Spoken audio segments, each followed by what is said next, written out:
सामान्य सभी सवाल के जवाब लेते हैं। नंबर 1, 2, 3 तो हमने देख लिए। ऐसी मान्यता है कि एनिमा अवैज्ञानिक एवं अप्राकृतिक है और उसकी गलत आदत पड़ सकती है। इसे लेकर आपका क्या कहना है? ये भी तो अच्छा सवाल है। तो आई डू एग्री, मैं भी इससे सम्मत हूं कि एनिमा अप्राकृतिक है। अवैज्ञानिक तो वैज्ञानिक लोग जाने, लेकिन अप्राकृतिक है ये तो मैं कह सकता हूं, मैं मानता भी हूं, क्योंकि ये भगवान ने नहीं दिया, भगवान ने नहीं बनाया, हमने बनाया। सृष्टि में जितने भी प्राणी हैं, इंसान का अलावा कोई इसका उपयोग नहीं करता एनिमा संजीवनी का। तो अवश्य अप्राकृतिक है और इसकी गलत आदत पड़ सकती है, इससे मैं सहमत नहीं हूं, क्योंकि experimented, universally experimented and proven है कि इससे कोई आदत नहीं पड़ती। कई सारे साधक हैं, एनडीएस फॉलोअर्स हैं, जो कई सालों से लगातार ले रहे हैं, उनको आदत नहीं पड़ी, उनका खुद का अनुभव वो बताते हैं। इतना ही नहीं, बहुत सारे डॉक्टर्स भी आज हैं, हाँ, केवल आयुर्वेदिक नहीं, एलोपैथिक भी, जो लंबे समय से ये एनिमा प्रयोग, संजीवनी क्रिया कर रहे हैं और उनको आदत नहीं पड़ी। और जब उनको हम पूछते हैं कि इतने लंबे समय तक क्यों आप लेते हैं, आदत पड़ जाएगी, तो कहते हैं कि सबसे बुरी आदत तो हमें पड़ गई है और वो है खाने की। हाँ, गलत खाना खाने की, दाल चावल रोटी पूरी पराठे पिज़्ज़ा बर्गर मंचूरियन, ये सारी चीज़ें जब ये गलत खाते हैं, वो अप्राकृतिक ही खाते हैं। वो कौन सा प्राकृतिक है? वो कोई प्राकृतिक भोजन नहीं है। प्राकृतिक है जो हनुमान जी ने खाया, जो भगवान राम ने खाया, जो ऋषि मुनियों तपस्वियों ने खाया, जो प्रकृति देती है इंसान के लिए, वो प्राकृतिक है। वो तो हम खाते नहीं, हम सब कुछ अप्राकृतिक खाते हैं, आग पे चढ़ा के खाते हैं, दूध से बनी चीज़ें खाते हैं, मांस मच्छी अंडे खाते हैं, सारी चीज़ें अप्राकृतिक है। वहाँ तो हम सोचते नहीं कि अप्राकृतिक है, हम क्यों खाएं। लेकिन एनिमा के बारे में ज़्यादातर बहुत सारे लोगों को ऐसे सवाल उठते हैं। तो जब अप्राकृतिक क्रिया करते हैं तो अप्राकृतिक तरीके से इसको निकालना भी पड़ेगा। जैसे एक कहावत है, लोहा लोहे को काटता है। तो ये अप्राकृतिक गंदगी जो हमने शरीर में डाली है, तो ये अप्राकृतिक तरीके से संजीवनी क्रिया करके निकालना जरूरी है। और जब तक हम अप्राकृतिक खाएंगे, जिसकी आदत पड़ गई है, तब तक ये संजीवनी क्रिया भी करनी पड़ेगी।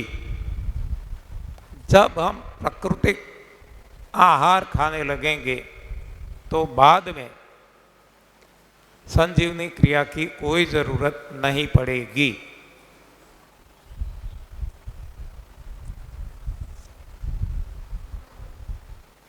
एनिमा लांबो समय लेवाथी आंतरडाने नुकसान थई शके के केम? सवाल है, गुजराती में हिंदी कर देता हूँ। संजीवनी क्रिया एनिमा लंबे समय तक करने से बड़ी आंत को कोई नुकसान हो सकता है क्या? जी नहीं।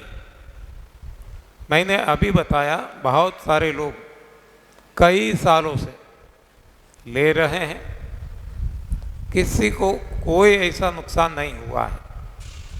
हमने तो नहीं लिया, हमने तो जब ज़रूरत थी तब तक लिया था, लेकिन लोगों का अनुभव है। और वैसे भी हम देखते हैं कि इसमें तो सादा पानी है, ना कोई केमिकल है, ना कोई दवाइयाँ हैं, तो इसका कोई साइड इफ़ेक्ट नहीं है।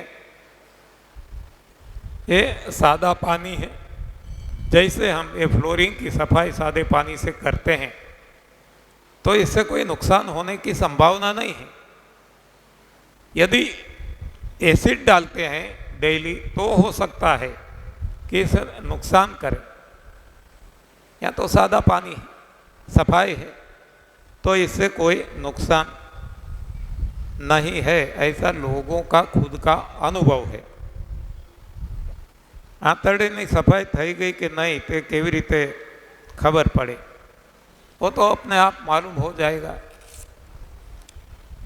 हाँ, जो भी समस्याएं थी वो आपकी कम होने लगेगी और आप खुद की आंखों से भी देख सकेंगे कि जो गंदा पानी निकलता था, गंदगी निकलती थी, बाद में गंदा पानी निकलता था, अब शुद्ध पानी निकल रहा है। दूसरा कि किसी किसी को डे 1 पहले दिन से ही लगेगा कि मेरी आंत में तो कुछ है ही नहीं, क्योंकि वैसा ही पानी निकल जाता है, तो ये गलत फहमी है, भ्रांति है। क्योंकि हमारी आंत में ऐसा चिपक गया है, हाँ, डामर टार जैसा या तो सीमेंट जैसा सीमेंटिंग प्लास्टरिंग हो गया है कि जो पानी इसको भिगो नहीं सकता, इसलिए भी वैसा ही पानी निकल जाएगा। तो इसको लेते रहना है। इसलिए हम बताते हैं कम से कम 3 महीने तक प्रयोग करके देखना है, बाकी आपको खुद को पता चल जाएगा। એનીમાં નાના બાળકોને આપી શકાય ને આપી શકાય તો કેટલી વખત ને કઈ રીતે? सवाल है। एनीमा छोटे बच्चे को भी दे सकते हैं क्या, और यदि हाँ तो कितने बार और कब तक और कैसे? कई रीते, कैसे, हाउ? तो एनीमा आवश्यकता पड़ने से डे 1 से दे सकते हैं, यानी कि नवजात शिशु को भी ज़रूरत पड़ने से एनीमा दे सकते हैं। लेकिन इसकी बड़ी आंत बहुत छोटी है, तो बहुत कम पानी से देना है। हमने छोटे छोटे बच्चे को जब जब ज़रूरत पड़ी प्रयोग किया है, फायदा हुआ है। सूरत का मैं आपको अनुभव सुनाऊं, हाँ, यहाँ का, सूरत का। हमारे गांव के एक परिवार है, यहाँ रहते हैं सूरत में, कतार गांव। उनका छोटा बच्चा,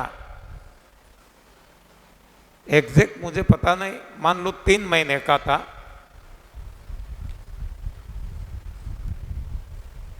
कुछ ऐसी परेशानियां होने लगी, मालूम नहीं पड़ता था इसको क्या हो रहा है, रोते रहता था, बहुत पीड़ा दर्द होती महसूस होती थी।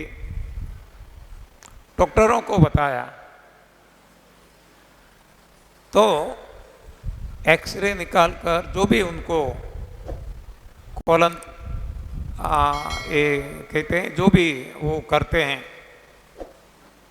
ये सारे रिपोर्ट निकाल के उन्होंने बताया कि इसको 3 ऑपरेशन करने पड़ेंगे, एक के बाद एक, ऐसे 3 ऑपरेशन। छोटा बच्चा, माँ बाप घबरा गए, बहुत सारे डॉक्टरों को बताया। मान लो जो भी एक्सपर्ट है, सभी एक्सपर्ट को बताया सूरत में, सभी ने एक ही बात बताई, वो उनको मंजूर नहीं था कि इतने छोटे बच्चे को 3-3 ऑपरेशन करवाएंगे तो उनका जीवन कैसे बीतेगा, सर्वाइवल कैसे होगा। तो राजी नहीं थे, लेकिन करे तो क्या करे। वो चले गए बड़ौदा। वहाँ जो फेमस डॉक्टर्स थे, एक्सपर्ट डॉक्टर्स, इन सभी को दिखाया। सभी का जवाब एक ही था। अब वो पहुंच गए अहमदाबाद। वहीं भी बहुत सारे डॉक्टरों को बताया, सभी का जवाब वही रहा। अब वो घबरा गए कि अब क्या करें। और एक डॉक्टर ने तो वहाँ तक बता दिया कि आप समय मत गंवाओ, कुछ भी हो सकता है। देखो बच्चा, बेटा उनका, एक ही बेटा था, और डॉक्टरों ने जवाब दे दिया कि कुछ भी हो सकता है, इसमें समझ जाते हैं हम। और घबरा गए। उन्होंने मुझे फ़ोन लगाया। उस वक्त मैं बड़ौदा जीईबी में, गुजरात इलेक्ट्रिसिटी बोर्ड में सुपरिंटेंडिंग इंजीनियर था। मैंने बताया घबराओ नहीं, आप यहाँ आ जाओ। वो आ गए। उनको हमने और कुछ नहीं किया। मेरी पत्नी को मैंने बताया इसको एनिमा दे दो, और साथ में ये बच्चे की मम्मी को साथ में रख के दो और उसको सिखा दो, बता दो, दिखा दो कि इस तरह से एनिमा देना है। जैसे ही एनिमा दिया, जो रोता हुआ बच्चा शांत हो गया और उसको नींद आ गई, एक ही प्रयोग में, एक ही प्रयास में। बाकी कितनी दवाई दी थी, दवाई तो चालू ही थी, और सर्जरी करवाने के लिए दबाव डालते थे। अब उनको भी पता चल गया। हमने बताया और कुछ नहीं करना है, आपको ये दिन में 3 बार करते रहना, समझा दिया था। और खाने पीने के लिए कुछ भी नहीं देना है, अपनी माँ के दूध के अलावा। और इसमें भी अपनी माँ का जो दूध है वो भी शुद्ध होना चाहिए, यानी कि माँ का भोजन बदलना है। बच्चे का तो भोजन नहीं बदल सकते इतनी कम उम्र में, तो माँ का भोजन बदलना है। और ये हमने बता दिया, सही आहार, डिजाइन फूड लेना है। वो उन्होंने किया। तो आज जो ये मैं बात कर रहा हूँ, 2000 के करीब की बात है, आज 23 साल हो गए। आज वो लड़का यूके में, लेस्टर में पढ़ रहा है। हाँ, बिना कोई ऑपरेशन, बिना कोई दवाइयाँ। और जहाँ भी वो जाता है, हर किसी को अपना अनुभव भी सुनाता है। तो कोई भी उम्र में दे सकते हैं, लेकिन मात्रा ख्याल रखना है।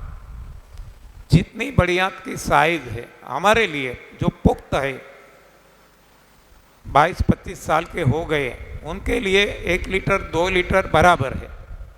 लेकिन जितने वो छोटे हैं तो पानी कम देना है, बार बार दे सकते हैं, लेकिन एक साथ ज़्यादा पानी नहीं चढ़ाना।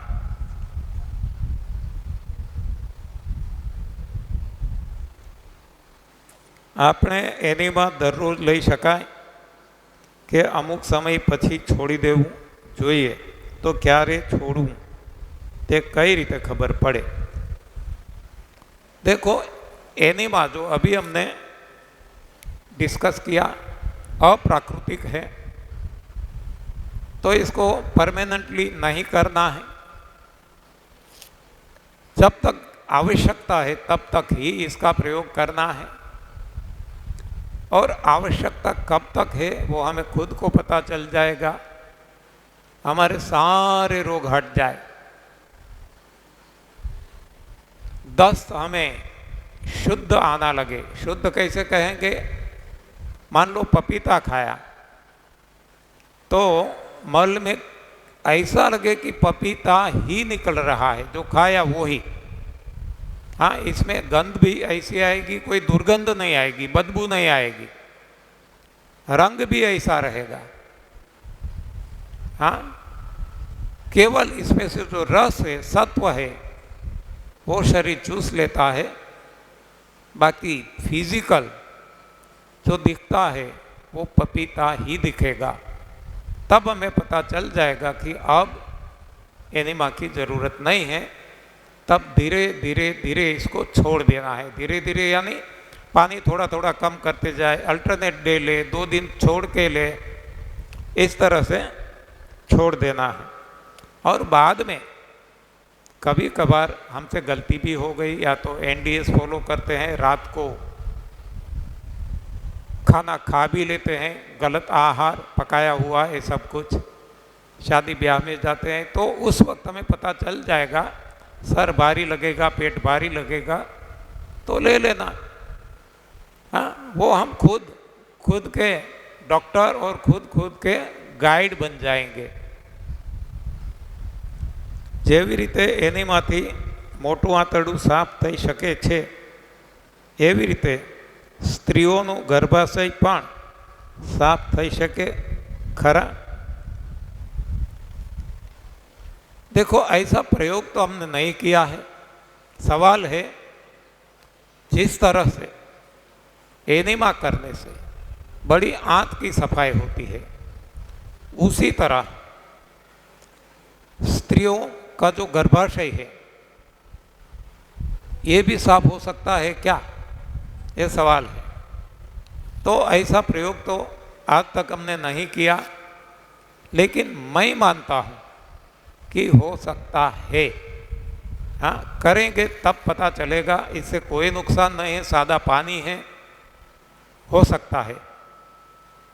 उसी तरह यूरेटर जो कहते हैं, पेशाब की जो बैग है ना, कभी कभार हमने इस पे प्रयोग किया है, बहुत कम केसेस में, 2-3, ये भी फायदेमंद रहा है। तो ये सादा पानी से सफाई है और कुछ नहीं है, इससे कोई नुकसान दिखाई नहीं देता है। फिर भी ये हम कब कह सकेंगे कि जब यूनिवर्सली एक्सपेरिमेंटेड हो, करोड़ों लोगों ने प्रयोग कर लिया, तब हम कह सकते हैं कि this is the ultimate science. हाँ, जब तक ये प्रयोग नहीं करते तब तक हम हमारा अनुमान, हमारी मान्यता, हमारी बिलीफ आपके सामने रख सकते हैं। रसाहार पर રહેવાથી बीपी लो થઈ જાય છે।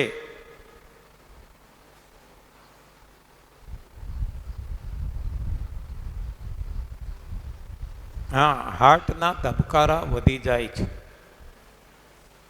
में भी हो सकता है, होना नहीं चाहिए, लेकिन कोई ऐसा एडवर्स है, ऐसी गंदगी है शरीर में, तो हो सकता है। तो केवल रसाहार पे नहीं रहना, हाँ, मध्यम रास्ता अपनाना। रसाहार भी करो और दलदार फल सलाद भी खाओ। धीरे धीरे धीरे जैसे वो एडजस्ट होता जाएगा शरीर, तो बाद में आप रसाहार पे भी रह सकेंगे और निराहार भी रह सकेंगे। रोग प्रमाणे काचू खावामां शुं ध्यान देवानुं?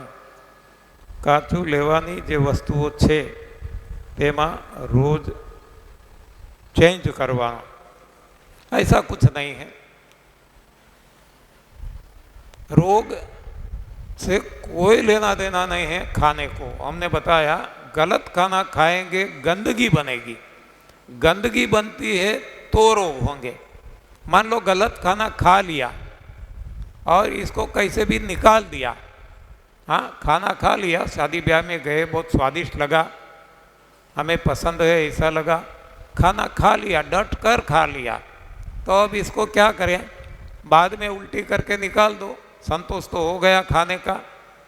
यदि पड़ा रहता है तो सड़ता है और तो रोग उत्पन्न करते हैं, या तो एनिमा करके निकाल दो, कैसे भी इसको निकाल दो तो नुकसान नहीं करेगा। जैसे किसी को सर्पदंश होता है तो इसको कोई भी तरीके से उल्टी करवाते हैं, दस्त करवाते हैं, और इसके जरिए, इसके माध्यम से वो जहर निकाल दिया जाता है। तो ये जो हमने खाया वो जहर ही है, स्लो पॉइजन है। तो इसको यदि निकाल देते हैं तो कोई नुकसान नहीं करेगा।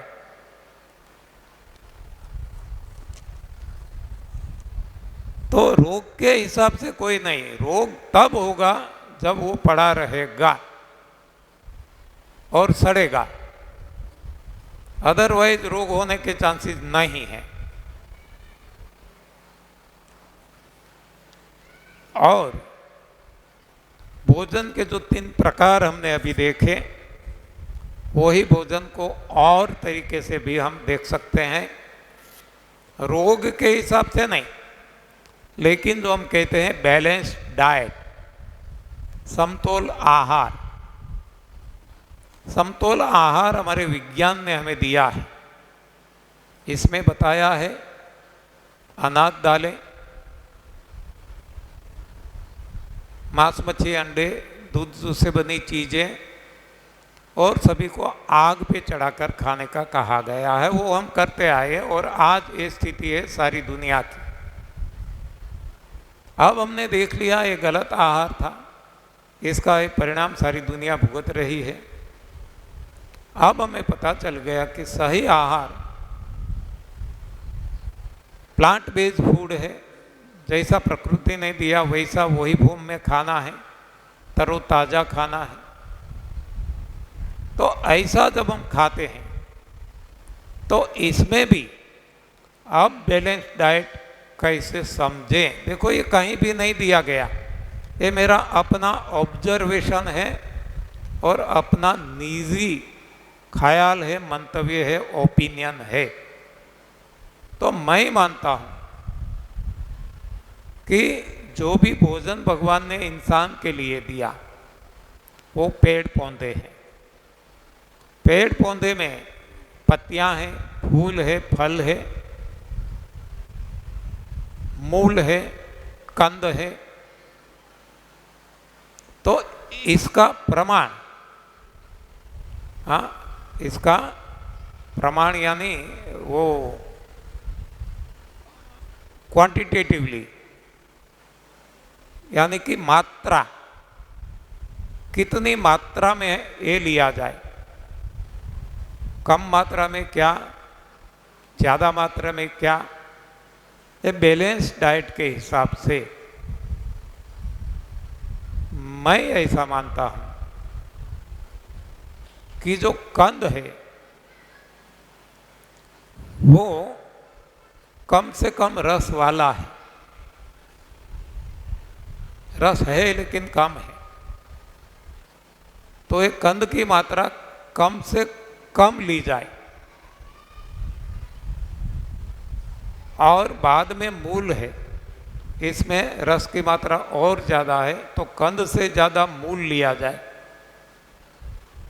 बाद में आते हैं फूल, लेकिन फूल तो हमने खाने की आदत नहीं डाली है, मैं भी नहीं खाता हूँ, इसलिए फूल के बारे में अभी कुछ कहना ठीक नहीं होगा। लेकिन एक हमारा भोजन है, इसकी मात्रा कंद मूल के बाद आती है, और इसके बाद जो लगते हैं वो है फल। फूल के बाद लगते हैं वो फल, चाहे आम हो, चाहे केले हो, चाहे चीकू हो, चाहे सेब हो, चाहे मिर्च हो, चाहे लौकी हो, चाहे खीरा हो। यानी कि मेरा कहना ये है कि फूल के बाद जो लगते हैं सारे फल है, ये फलों को भी हमने बांट दिया। जैसे इंसान को हमने बांट दिया हिंदू, मुस्लिम, सिख, ईसाई, उसी तरह ये फलों को हमने सलाद, सब्जी, फल इत्यादि में बांट दिए। इसमें भी ये खट्टे फल, ये मीठे फल, ये बंटवारा हमने किया। बाकी फूल के बाद जितने भी है फल है, तो अब फल इसमें भी गुद्देदार, जिसमें रस की मात्रा कम है, वो इसके बाद में क्रम में आता है मात्रा में। इससे ज़्यादा खा सकते हैं रसयुक्त ऐसे सारे फल। अब जब हम फल कहें तब सलाद, सब्जी, खट्टे मीठे फल सब कुछ आ जाते हैं। इसके बाद जो है वो है पत्तियां। तो ये सबसे ज़्यादा मात्रा में हमारे भोजन में हरी पत्तियों को समाविष्ट करें तो इसको हम बैलेंस डाइट कह सकते हैं। देखो फिर से स्पष्टता कर दूं, कहीं भी लिखा नहीं गया है, और लिखा है तो मैंने पढ़ा नहीं, ये मेरी अपनी सोच है, अपना ऑब्जर्वेशन है। और इस हिसाब से मैं मानता हूं कि समतोल आहार, बैलेंस डाइट, जिसमें पत्तियों की मात्रा सबसे ज़्यादा हो, चाहे जूस बना के ले, चाहे चटनी बना के ले, चाहे डायरेक्ट खाए, कैसे भी, लेकिन आग पे नहीं चढ़ाना। इसके बाद में रसयुक्त फल, फिर से स्पष्टता करता हूँ, जब फल कहता हूँ तब सलाद, सब्जी, खट्टे मीठे फल, ये सब कुछ इसमें समाविष्ट है। इसके बाद में फूल, इसके बाद में मूल, और सबसे कम मात्रा में कंद। इस मात्रा में यदि हमारा भोजन, हमारी डिश बनेगी खाने की, तो इसको हम बैलेंस डाइट कह सकते हैं। रोग से कोई लेना देना नहीं, हाँ।